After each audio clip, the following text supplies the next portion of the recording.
Vieux frère, je vous écris en pensée alors que vous êtes sûrement déjà en train de dormir, cueillis par le sommeil, à part évidemment notre vieux frère qui veille et les autres vieux frères qui se lèvent de l'autre côté de la terre. Vieux frère, c'est une nuit claire et silencieuse. Le blizzard du dehors est enfin reparti. Je voulais profiter de ce moment de répit pour vous parler de quelque chose d'important. Vieux frère, il y a longtemps, plusieurs années déjà, on m'avait offert une amulette, un genre de talisman, qui m'avait pratiquement sauvé la vie, qui m'avait permis de mieux voir, de distinguer les cordons d'argent. Vieux frère, malheureusement, on me l'a enlevé. Il s'est éteint après avoir clignoté comme un néon fatigué. Je l'ai perdu, puis retrouvé, puis reperdu encore 100 fois, jusqu'à baisser les bras. Et pourtant, vieux frère, contre toute attente, je crois qu'il est en train de se passer quelque chose. Je sens que quelque part à l'intérieur, ça recommence à bouger, que les pulsations reprennent. Vieux frère, au début, elles étaient très faibles et très espacées, au point que je les entendais même pas. Et depuis, ça s'est accéléré, petit à petit. Depuis, on dirait que la machine que je pensais hors circuit est en train de redémarrer. Vieux frère, ça a commencé il y a plusieurs mois, mais au début, j'ai pas relevé. Comment je pouvais me douter en même temps? J'ai pas remarqué tout de suite les flashs colorés dans le noir, les éclats furtifs sur les parois et les visages. Vieux frère, d'abord, c'était sous les arcades, lorsqu'on a cru toucher le fond et y rester pour de bon et qu'on a réussi à resserrer le cercle par 2 fois. Puis il y a eu les fumigènes, les fusées parachutes tirées de partout comme des cris de ralliement faisant écho dans les vallées. Ensuite, ça a été au tour du vieux frère qui a changé pour devenir sage. Et puis au tour de l'autre vieux frère qui s'est remis en selle pour toujours. Je me rappelle aussi de ce soir du mois de mai, du jeu de fléchettes et qu'on était encore rentrés seuls comme des cons mais sur le jet d'en rire. Vieux frère, encore après il y a eu la route.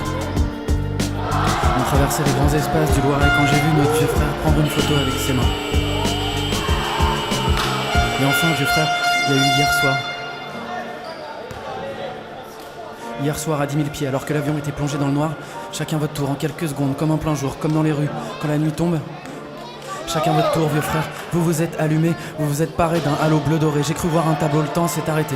Je vous le jure sur tout ce que j'ai de plus précieux, je vous le jure sur la vie de tous les vieux frères, sur celle des belles et sur la mienne. Vieux frère, je crois que je suis en train de retrouver la vue.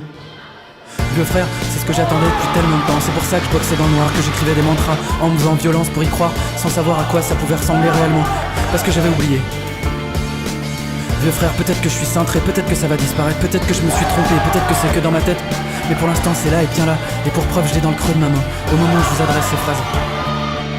Alors vieux frère, avant de se faire ken encore une fois, avant que les ténèbres avalent cette flamme, on va mettre le dernier coup de rein et montrer les dents. On va replonger dans le torrent et peu importe pour combien de temps, parce que maintenant on sait que ça peut exister, que c'est possible. Vieux frère, on va se casser de ce tunnel, on va prendre notre revanche vieux frère, on va gagner la belle.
Soulevé par la sauvagerie du monde, on est écœuré par la montée de nouvelles tyrannies, le raffinement des anciennes, par les mensonges, l'odeur du fumier dans les vies, l'horreur qui pèse sur tous nos lendemains. On s'engloutit alors dans un sombre désespoir. On a peur, on a honte, et on est triste d'être humain. On réclame en pleurant une naissance nouvelle, ou du moins l'admission par baptême dans une nouvelle confrérie. Mais on doute de ne pouvoir